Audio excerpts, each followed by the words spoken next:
disorder. An early diagnosis of these individuals can definitely lead to better outcomes. And I'm just going to read something from the Public Health Agency of Canada. If FASD is diagnosed early, interventions may be able to lessen its impact.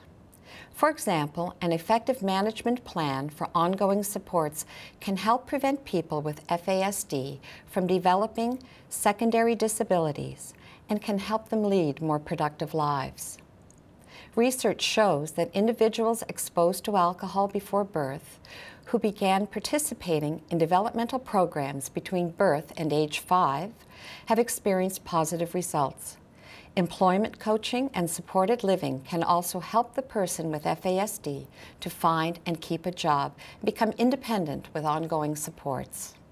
Despite their disabilities, people with FASD have many positive qualities and can enjoy very successful lives. So the cost of FASD is quite high. Families struggle to come to terms with this disability. Children with FASD can present a constant challenge. The cost of treatments, of programs, special education, and psychotherapy can be financially crippling for families.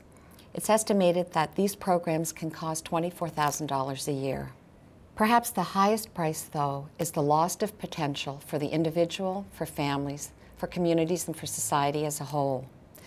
More than half of these people will not complete their education, and because of that, have an inability to earn a living due to mental illness and behavioral deficiencies.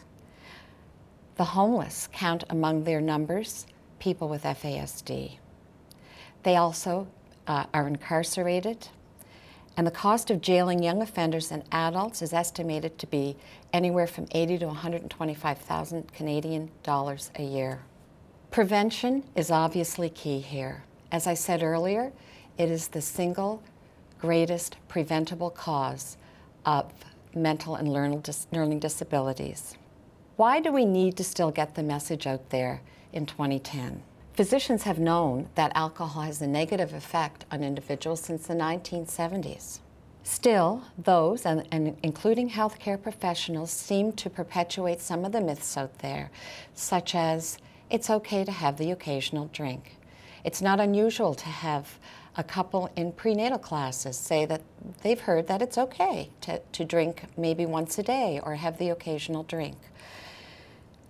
The healthcare professionals do not condone binge drinking. That's large amounts of alcohol that are consumed frequently or even just once. But there seems to be some misconception out there among the general population that alcohol during pregnancy may still be okay.